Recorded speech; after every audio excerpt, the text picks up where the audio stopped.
Hello, beautiful people. How is everybody's? It is me, Kim Allison. Welcome to a new edition. It's a new segment that I'm giving a try, and I'm calling it Salon Talk. All righty. So, if anybody chimes in, that's great. But I realize it is my first live episode, so I don't expect. I am just dancing like nobody's watching. Okay, and probably nobody is watching. But here we go. We're gonna talk a little bit about the what's going on behind the chair, kind of the gossip, some of the topics that everybody's talking about. I'm going to recap the hair show that I went to last weekend, Behind the Chair Salon Trends for 2025. And we're going to do a little reality TV because me and my clients, at least, we're all watching The Valley. So we're going to talk about The Valley, Love Hotel, which I tried to watch when I was on vacation, but I had a little snafu that I'm going to chat with you guys about.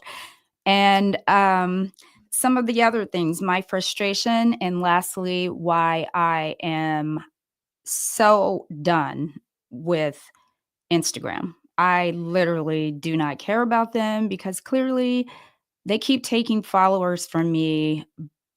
Clearly, they don't care about me. All righty, you guys. So let's get going here. Behind the chair, I want to show you some of, I'm going to just kind of go through it line by line because, as you know, I created the podcast to reach hairdressers, new, bored, seasoned, it doesn't matter. I'm passionate about the newbies, but anybody can learn by watching the show from watching the show because as you know, I interview hairstylists from around the world, all facets of the industry, and we just kind of talk about their lives and their journey and how they got their start, and talk about some things that are going on in the industry. And when I say the industry, I mean the entire beauty industry, whether it's nails, makeup, skin, hair. Obviously, I'm a hairdresser. Um, so I'm just slightly more biased toward hair, but this show is for any beauty professional or anyone who I guess would be considered a hair enthusiast. So let us now get going. So behind the chair. One of the reasons I wanted to go to the show is I'm trying to get boots on the ground so that I can meet some of the players in the industry. Selfishly, I would love for any of them to come on the podcast just to share how they got to where they are or just to connect with them because they are dialed in if they're doing stage work and whatnot. So Mary Rector, she is the CEO and founder of Behind the Chair. So what we let me make sure too that these comments are on.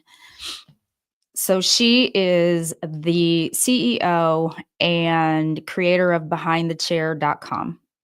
And I know why she had to put .com because you can't brand, or I don't think anyone owns the phrase behind the chair. That would be, well, who knows? I guess you could. What do I know? Not a patent attorney. But what she was able to do, what she was able to create, it is so impressive. Now, let me go back. This all started because I've been in the industry since 1996. All righty. So little less than 30 years, I guess. This would be year 29. And back then, we didn't have Instagram. Hello. Happy Mother's Day. Well, thank you. Welcome. I'm just doing some recapping on my trip to Miami with Behind the Chair and the Behind the Chair's Trends 2025 show.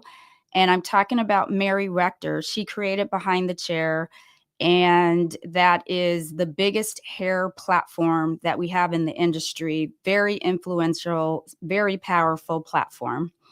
So we And if you have any questions at any time, chime in because we're going to talk about a lot of stuff today.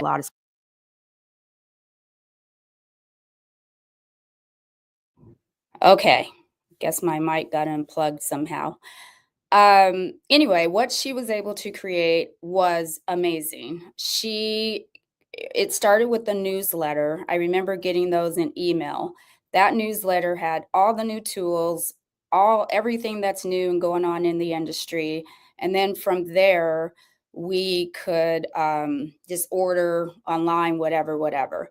That then, especially when COVID came, to she pivoted to online education. And online education, um, as we know now, it's a whole thing. But she was able to take influencers, bring them onto her platform. Then she would feed the brands because she knows all of the brands. She would feed the brands influencers, and I believe there's a business model behind that. I don't know for a fact what it is, but 25 years later, she has this amazing platform. It has awards. Again, anybody who's anyone in the industry wants to work with Mary and behindthechair.com. So that's amazing that I was able to meet her. Mission accomplished. I was able to chat with a few stylists, and one of her special guests was Jonathan Van Ness from Queer Eye. So I was able to meet him. I'm going to show you a little picture of us all here. That's Jonathan from Queer Eye. That's Mary. That's me. That's my niece. And so there you have it. So that was fun. The show was good. Coming from Arizona, the cost of a plane ticket to Miami. The show ticket, I got super VIP, which was $295. What that got me was a wristband. It got me into a cocktail party rooftop the day before. I would say the cocktail party, it wasn't quite what I expected it to be, but it was what it was, right? I don't know their vision, but we went, we came, we saw, we left. The show, a little hiccup because this wristband was supposed to get us past the line that we were in. I go up to the front. The guy sends us to the back. That's embarrassing. And then when we get back up to the front, because he said, well, I have something for you. That's why you have to stay on this line. But what we were told specifically when they gave us the wristband the night before at the cocktail party, that would get us past the line. So I think you should have given us the little ticket you had for us, which was a meet and greet, a 15-minute meet and greet backstage with Mary and Jonathan. You could have given us to that after we got through the line, but neither here nor there at this point. A little late getting in, so had a little cattle call situation, a little buildup at the door. But then we got in, we had the first 3 rows. It was fine. The people behind me talked pretty much throughout the whole thing on all segments, which was annoying. I don't know why you'd spend that money to get up close to talk the whole time and kiki. So that was annoying, but we almost missed the meet and greet. We had no directions on how to get there, where it was, whatever. We found it. It worked out okay. And then we proceeded to finish the show. Was it worth it? I would say it was. It depends on what you're looking for, honestly. For me, being a seasoned stylist, I wasn't expecting much, and I never learn by watching. I'll pick up little tidbits, but I don't really retain things by watching. But if you are someone who does, then so be it. All right, so let's get into some other things. Like I said, we're going to do a little reality TV. So, The Valley, oh, sweet Lord, The Valley. I don't know if you guys watch it. I don't know if you're caught up, but Jesse, oh my gosh, I cannot with this. So let's start with Jesse. Let's put the cast up here real quick so you guys can see who I am chatting about. So these guys, so Jesse and Michelle are going through a divorce. He is the one in the gold shirt. She would be the one in the same row with the dress sitting on the bench. And without my glasses, I don't even know. Yeah, I think that is her. Yes. Alrighty. So Jesse, this is episode 4 that I'm recapping. He was shirtless. I was like, dude, put your shirt on. He arranged an event for them to Formula One. They were all dressed like in race car gear, overdressed, I would say. And then you get there and it's remote control cars. I'm like, come on now. That right there to me was a little cornballs, but you know, whatever. And let me see if I have these in order. Okay. So that was that. And then he was shirtless the whole time. That was weird. And then Jack, he's in rehab while, because he had some big blow up episode because he and Brittany are going through a divorce. So they're just in shambles. And I guess they got into an argument ensued.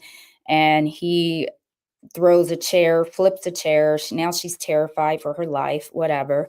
And he checks himself into rehab, which I have later learned, I guess, since it was voluntary, that I guess you can keep your phone because he was texting her, rage texting her, really, as she's at this event from the rehab place.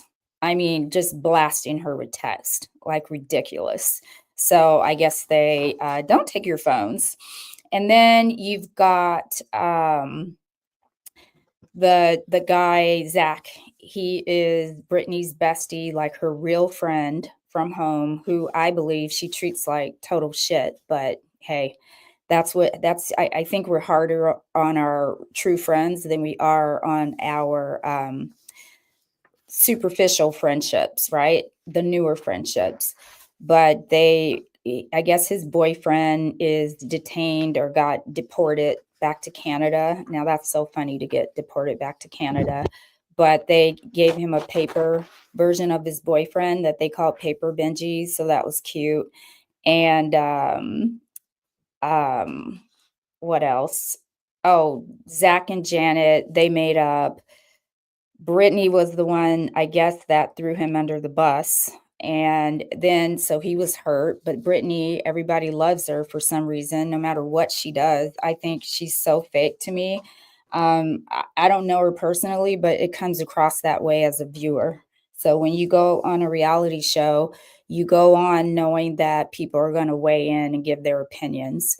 And I just feel some of that is fake because you can't be the nice guy in every single, well, I guess you can be, but she be in some mess and somehow, oh, but she's so sweet. I'm like, okay, whatever. But she's not sweet to her friend, not her real friend Zach, because she certainly went back and told the girl he's fighting with, Janet, that he talked mess about her, but he was in his feelings when he said it, and he thought he was sharing it with his friend.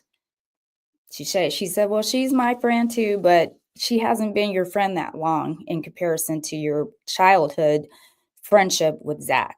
So Zach, I was with you on that one. And Janet, I don't know. I don't know her well enough yet. I'm not connecting with her. I like her husband, but she's a lot. But I guess that is what makes a good reality TV star. But she irks me. Oh my gosh, she irks me, like, backhanded. She makes up with them and says, yeah, but we don't have to be best friends, but we can make up. Okay, whatever. That is like, I'm sure if Zach is kind of like, huh? So that kind of to me was like a 1-2 punch for poor Zach.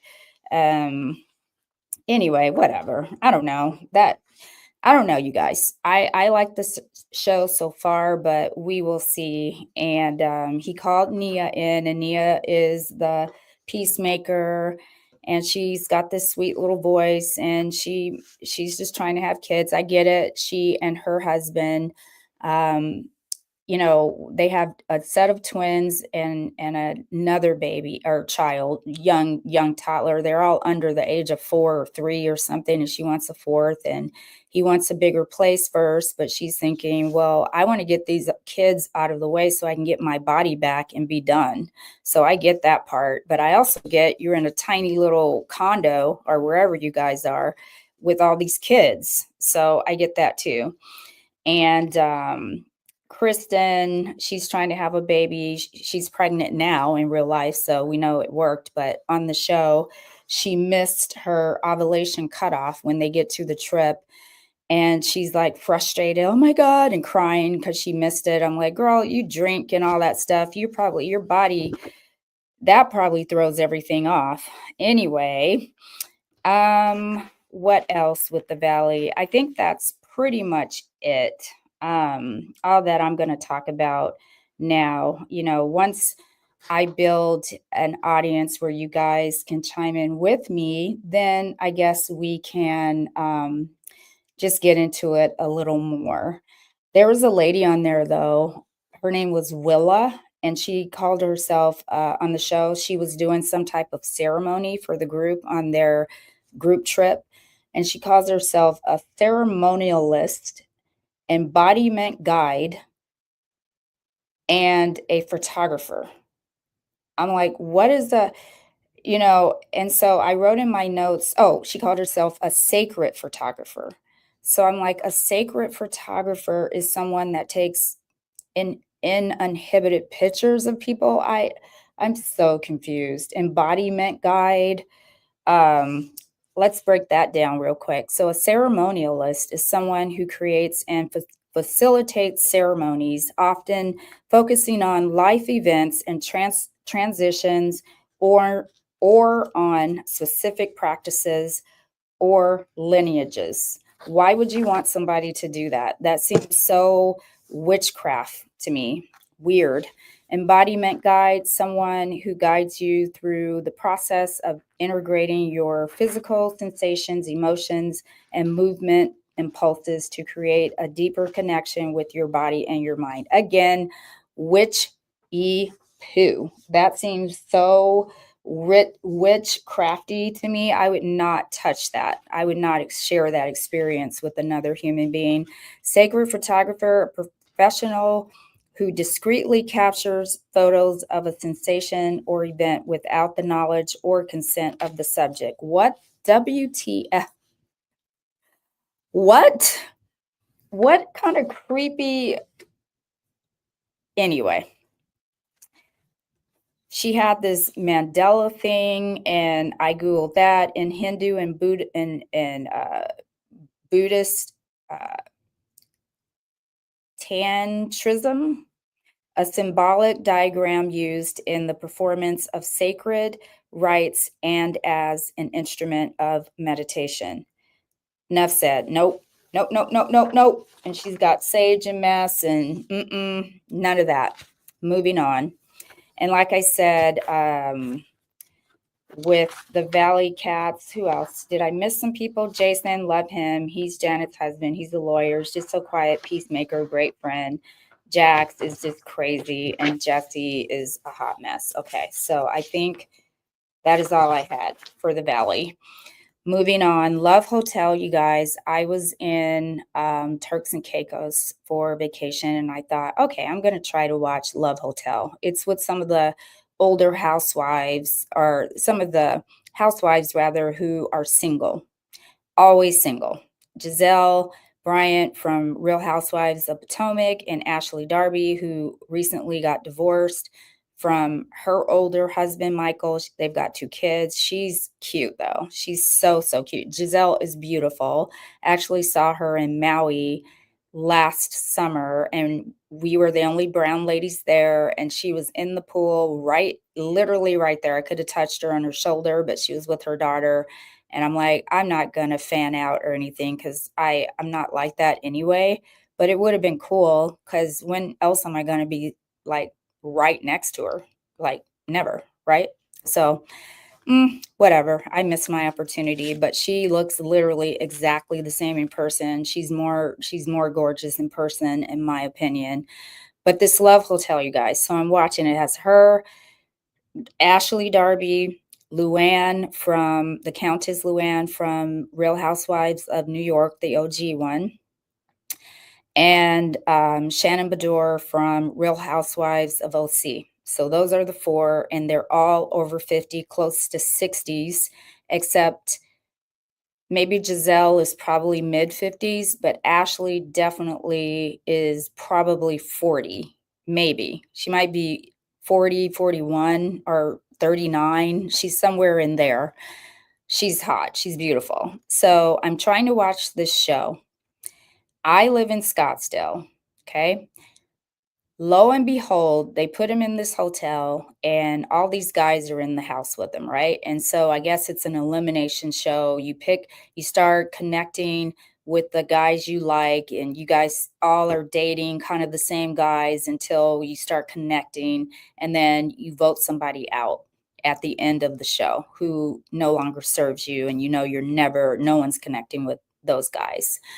So all the guys are introducing themselves, and then lo and behold, this head leans into the screen to shake one of the ladies' hands, and it is a guy from where I live, and I know him very, very well. And I know damn well that he does not date women over 50 years old, even over 40 years old, maybe not even over 30 years old. But hey, you know what? I heard he was in Hollywood. Go do your thing, because you definitely are acting, and you're acting. Goddamn well you are acting. And I hear that they connect. Luann and Ashley, I hear they leave with someone, but they can't say who yet. Obviously, they have to keep it disclosed because the show hasn't finished. So, oh my God, if it is him, I'm going to literally die. But hey, good luck, girls. I hope you all are acting for that matter. Then let's see. So that we did Behind the Chair, we did the Valley. Now we're going to talk a little bit about what we've been talking about in the salon. I don't know, unless you've been living under a rock, Bill Belichick and his girlfriend. So we're going to talk a little bit about sports, but we don't really care about the sport. We're just going to talk about the love part, the messiness, the gossipy part that hairdressers and clients love to talk about. So Bill Belichick he's 73, and his girlfriend, Jordan Hudson, is 24. They've been together over 2 years. Catch that, over 2 years. So she was 22 or 21, and then he would be 71, 70. I don't know. I feel This to me feels I hate to say the word, so I'm not going to say it, but it feels very, starts with a P. Because I say that because if you are 73 years old and you can't talk about your childhood or anything relatable wise, just how you're relating to each other, you can't talk about you can't talk about growing up, you can't talk about um being married, you can't talk about kids together, you can't talk about, I don't know, you're just not at the same stage of life, to really engage, right? You can have fun together and all of that, I guess, but here's where my mind goes, and I know I may throw some of you off, and I apologize in advance. But he has kids, he has grown kids. If you have a daughter, okay, and I think she's like 42 years old. You have a daughter, and that means your daughter was born. Your daughter was 10 years old before. You gave her a hug. You've hugged your daughter at 10, at 12, at 15, at 20, 25, maybe at her wedding, whatever. If you know what that feels like to hug a child, intimately, like, not sexually intimate, but, intimately, like lovingly, how does that translate when it turns into an intimacy type of relationship with someone whose body is that young in comparison to yours? Like, what's left? So if you can't vibe on anything else and it's all physical from there, is it? Or maybe there's no physical, right? Maybe there's nothing physical and all you do is talk. But about what? I don't know.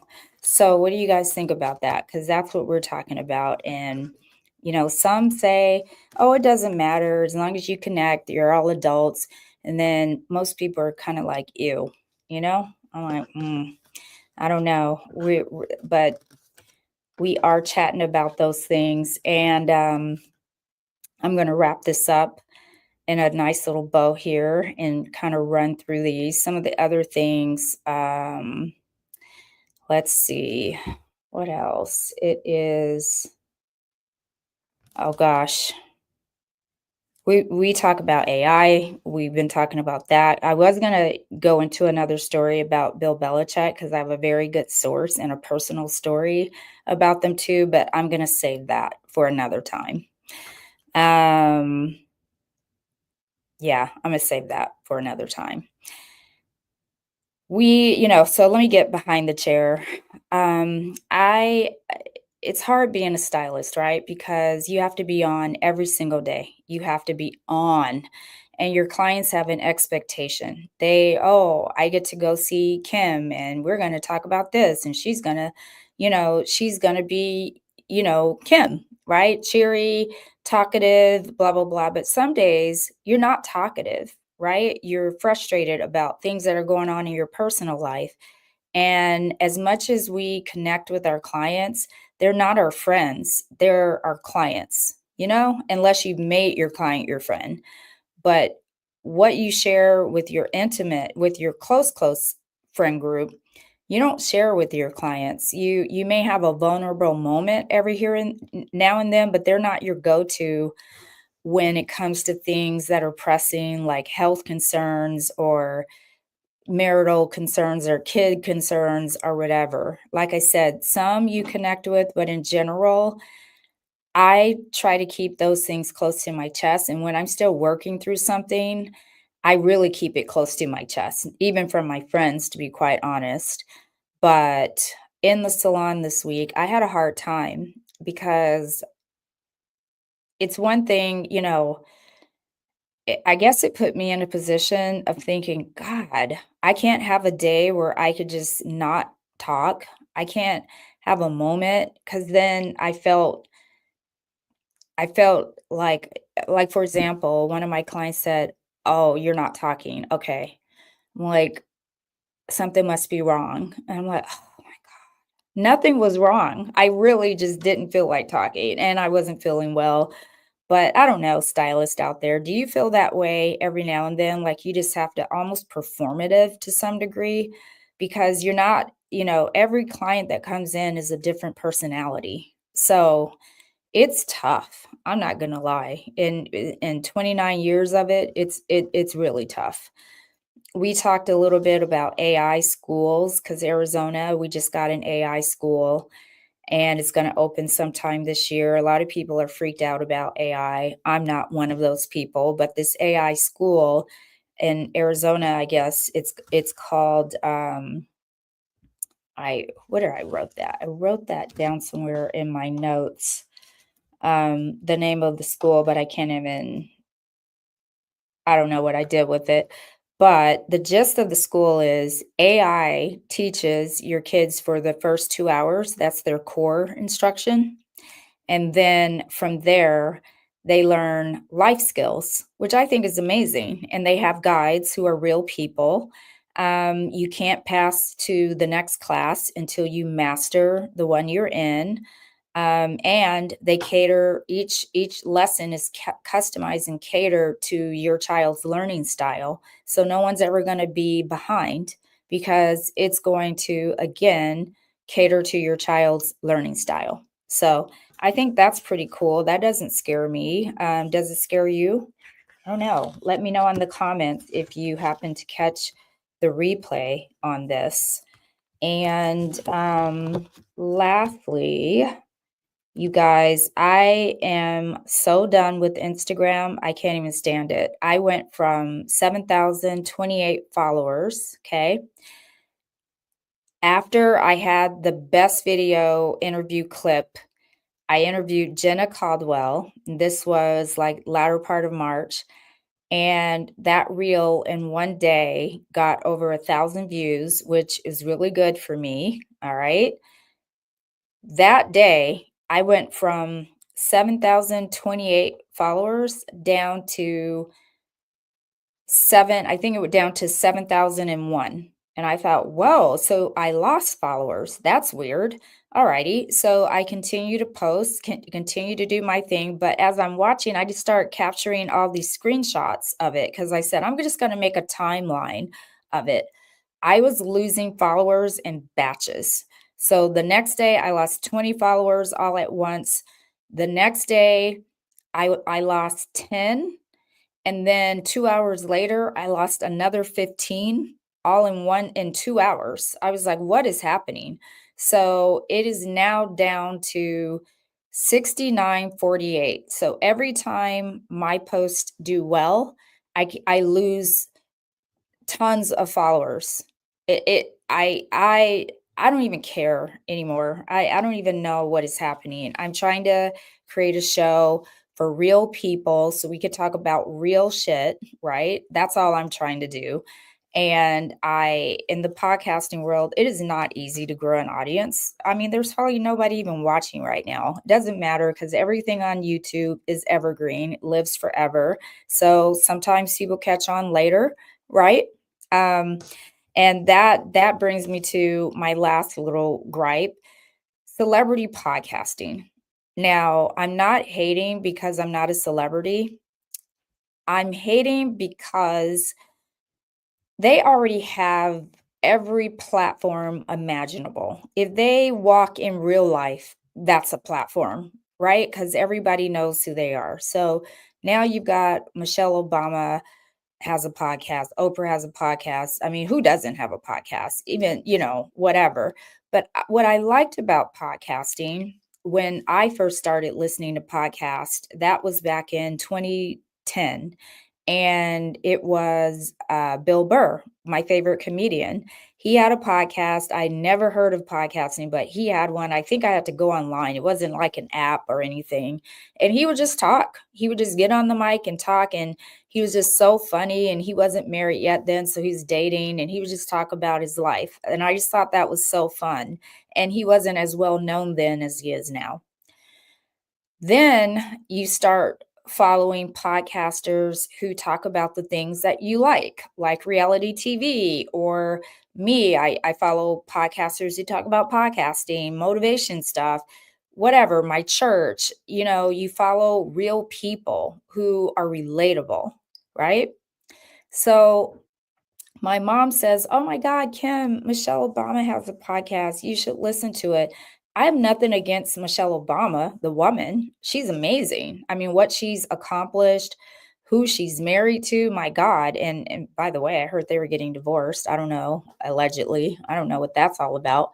But anyway, I don't know. I don't think I want to hear her perspective or Oprah's on anything.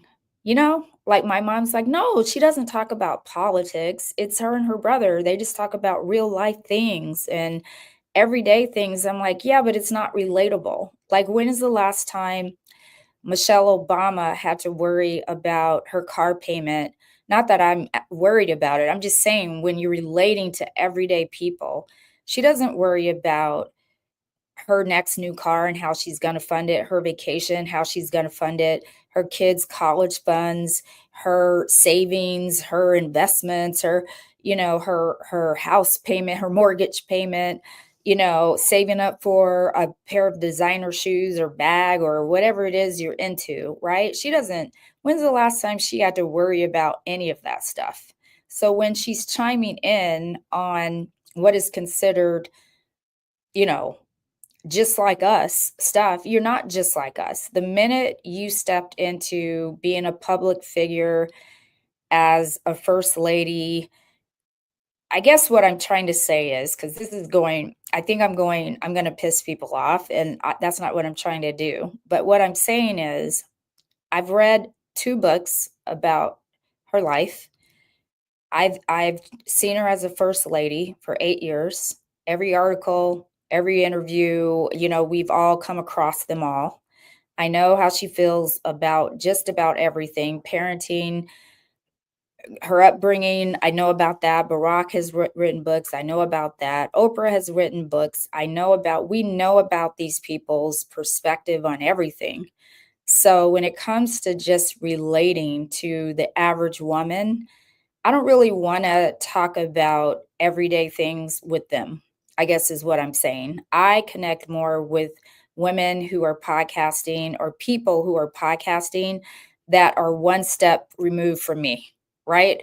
They're still working, they're still building, they're still grinding. I connect more with those people and I like their commentary better. Like I like if I like the housewives, but I don't like to hear housewives recapping housewife shows. I don't want to hear you doing it because you're one of them. I want to hear a fan who's like me recapping. It's just a different perspective and I could relate better that way. So I hope all of that made sense as I get into just coming on here trying to take what's going on and what we talk about behind the chair and putting it here so that we can all jump in the chat and kind of kiki with each other and kind of share our thoughts and kind of debate topics here and there, whether we agree with each other, disagree with each other. I want to have fun here. I want it to be a safe place for hairdressers, hair enthusiasts, or just people who love to hear fun salon talk. Okay, you guys, I'm going to pop off or jump off, pop off. I've already popped off, huh? I'm going to jump off now. And I plan to continue this once a month, and I will probably do better at my announcements. Alrighty, so that you guys know to jump in the chat. Alrighty, happy Mother's Day, everyone. Have a happy Sunday, and I will see you in a month.